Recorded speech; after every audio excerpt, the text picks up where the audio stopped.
Baylor football, I mean, they continue to just tear the cover off the ball recruiting-wise. And in a world, in a time where every time we turn around, right, we're talking about Cody Campbell and Texas Tech and the infusion of big-time dollars into that program and all the amazing prospects, 5-star, 4-star, that the Red Raiders have brought in the offseason or brought in through recruiting high school players.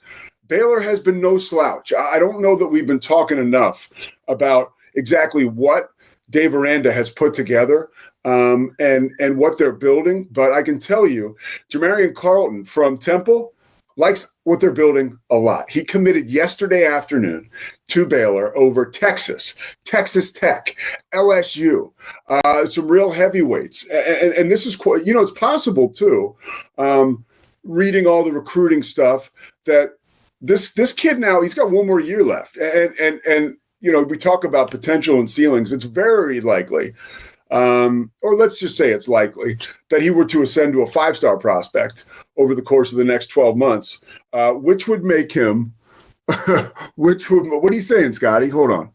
I'm getting text messages from Scotty. Okay. 1 second.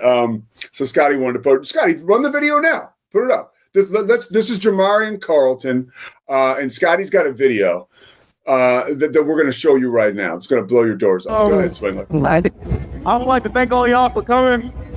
It's been a very long journey. I just want to thank my coaches, my mom, Coach Terry, close friend of mine, Zay, Coach Martin, and everybody who else helped me through this journey. And with that being said, I'll be going to Baylor University.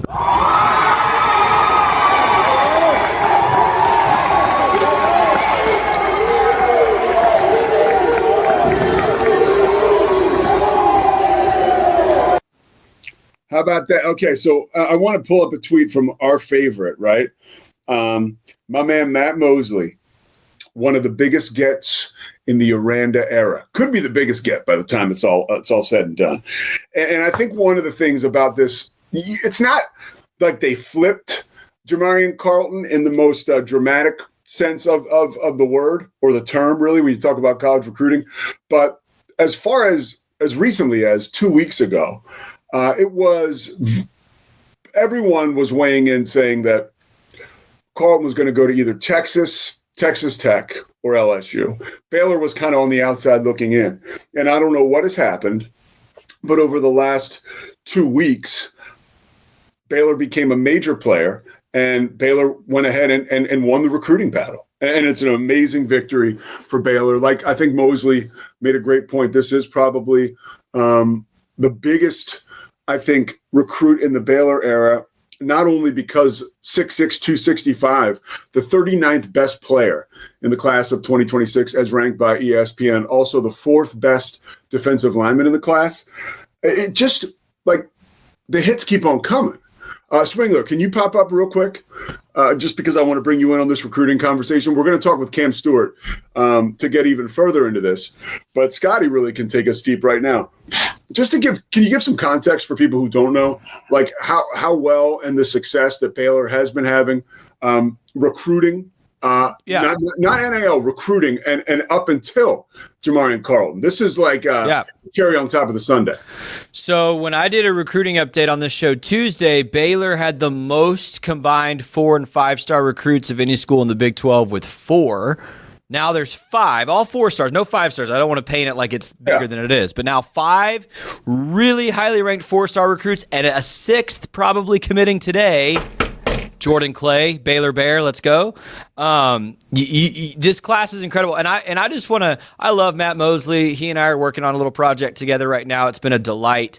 But let me tell you something. He is mega understating this. This is the biggest commitment of Dave Aranda's tenure, and it's not close. It's the 4th highest rated commit Baylor's ever had, and it is the highest rated defensive player Baylor's ever had commit to the school. The only 3 higher were all offensive players, a quarterback and 2 receivers who committed to Art Briles. So this is it is a cherry on top of what's turning into a very good class top to bottom.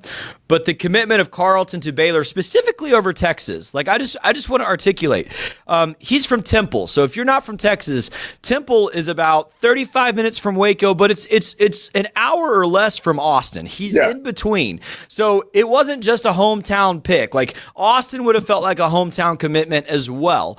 And Texas is a school that just played in a college football semifinal. So like this is incredible. And I know Cam is going to want to talk about this because I listened to his Locked On episode, so I don't want to steal Cam's thunder. But it says a lot. It says a lot about Baylor's strategy moving forward, that they feel like they can go get these Central Texas players because Jamarion Vincent from Connolly here in Waco and London Smith from University High in Waco are two of these other 4 stars who've committed to Baylor from right here in Central Texas. And I think they're pitching them a vision of stay home, build something really special. It's actually going to make you way more significant if you can make Baylor a playoff team, Baylor a top 10 team, than if you go play as another cog in the wheel at UT. I think they're pitching some kind of message that works, and we just need to give major props to Keenan Hall, Aaron Hunt, Matt Powledge, and that whole recruiting staff for the Baylor football program because dang it, Pete, if you had told me during 2023 when Baylor football just looked apoplectic, horrible on the field, that a year and a half later we would be getting talent like this, the best talent we've had commit to the school since Art Briles, I would have told you were nuts. It's really exciting. You know, you said a name there that I think is super important, which is Matt Powledge, which is after that 2023 season, if there was one guy that was on the chopping block, it was Powledge because he was the DC that year. And it was bad, yeah. Yeah, the defense was beyond underwhelming. And, he stays on still as DC with Dave Aranda now, but also like he stayed on because of his skill set recruiting wise. Correct. There's nobody, you're around that dude, he's like a charisma machine. And I believe that he is so attractive to a lot of these young recruits and his sales pitch. And you mentioned Keenan Hall as well. They're doing something really, really impressive. And this was the quote too from Jamarion Carlton. I love this. They're building something and I want to be a part of it. Bingo. Like and it's pretty simple. And another number or another little statistic or wrinkle to what you said, Baylor now has the highest average recruit star grade in the Big 12 this year for the 2026 season. So it was what you just said about those spots. And still ranked behind BYU and Texas Tech because less overall recruits, just a smaller number. But I know that's part of what Cam's going to want to talk about too is Baylor with this class is targeting very specific high talent kids. These are kids they've been targeting since they were freshmen in some cases. Central Texas kids, again, and especially in the 3 big ones that I named. And all of them have kind of pointed to that as, man, Baylor was the first school on me. Man, like David, I've been that's what Carlton said yesterday. Bingo. They were showing me love from all the way back when I was a freshman, and they kept showing me love. Bingo. So we don't even know who's a freshman this coming fall at Midway High School, at La Vega, at Temple, maybe just up the road in DFW. Who's the freshman that Dave Aranda is already in contact with, who 3 years from now is going to be a 4-star that commits to Baylor? They've shifted the strategy, and it's working, dude. I mean, to your point about Powledge, he interviewed for the Sam Houston State head coaching job this past offseason, despite the fact that he was demoted from a play calling role between 23 and 24. So that tells you all you need to know about his influence in the state. Yeah, 100%. And I think you also have to give props to Dave Aranda for staying the course. Yes. When I was reading this morning, when you're doing all your reading and looking at all the recruiting sites and Sports Illustrated and what have you, and I scrolled down when the article I was reading about Carlton was over, and underneath it was CBS Sports reports just how hot Dave Aranda's seat is. And it was an article from 7 months ago. Yeah. Oh, this dude's about to get fired. So, like, I thought the same thing. Yeah, no, so you got to give him credit for staying the course with moves, right? Like hanging on to a guy like Powledge. Hey, it's all working off the field, so there's a lot to be excited about. Scotty, best recruiting class in Baylor history, football-wise? I mean, we'll see come December, right? I mean, you hope all of these guys stay locked in and don't flip. I mean, let's not pretend like that doesn't happen, right? Yeah, One or two of these really high-profile guys could have an Alabama, Georgia, someone big just really come bring the money or the influence or whatever. And so you're going to have to protect the guys you've already gotten, including Carlton. But, yeah, depending on how you round it out, I definitely think that's within reach. I definitely think this could be. And again, if you had told me that about Dave Aranda a year and a half ago, I would have said, why the hell do you think he can do that? And yet here we are. I mean, he's really putting together something special. And let me just say this too, recruiting is more important than ever in my opinion.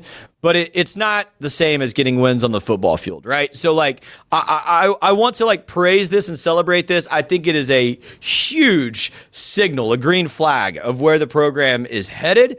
But it's not going to be very fun if we pull in this huge class going into the fall and then win 7 games this fall, right? It's almost the same thing as we've talked about with Texas Tech. Like, you've gotten all this talent, now go win. I don't think Baylor is quite in the same level as Tech with that, but you're almost there of like, man, I don't care if you can get Jamarion and Carlton, but you can't win more than 8 games a season. Like, what's the point? So it'll be interesting to see if Aranda can tie all the pieces together. But this is a piece, I mean, he hasn't had defensive talent like this. I think this was what Cam's, I keep stealing Cam's thunder. His episode was so good. Go watch Locked on Baylor. Well, they'll call you Lightning. You guys are Thunder and Lightning now. There we go. But he pointed out, has Baylor really had a game breaker on defense since Bernard and Petrie in 21? Not really. And he's with me. He was like, Garmin Randolph was not who we all wanted him to be.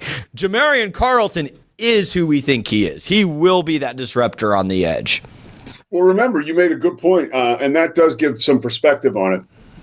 Garmin Randolph, snubbed Alabama to be a part of Matt Rule's best recruiting class, right? Or one of his first ones. So we gotta hang on. It looks really good right now, and we hope these guys can deliver, and we hope they continue to work. But, dude, so much excitement around this. And let me just say one more thing, because I said it on Locked on Baylor last week. It's always helpful when you find the guy in the class who's going to recruit for you. And I will be interested to see in the coming year, and I swear I'm not just trying to bring up the same kid over and over and over, but in a year, I will be really interested to talk to Quinn Murphy and say, how many of these guys did you get on the phone with? Because the first tweet I saw after Carlton committed was Quinn Murphy, and if you don't know, the top quarterback in Baylor's 26 class, who I am very high on, he tweeted, "We're not done yet." I mean, that guy is shooting text messages and making calls. And the Murphy kid's the one who played for Jason Witten. Correct. Yeah. Quarterback at Liberty Christian and Argyle. So, it's when you get the kids to buy in and then they're recruiting their peers. I don't think this class is done. I think we could see Jordan Clay commit today, and then there could be a couple other sneaky 4-stars that get in there as well. Pete, I'm electric. If you can't tell, I'm very excited. High times in Waco, Texas.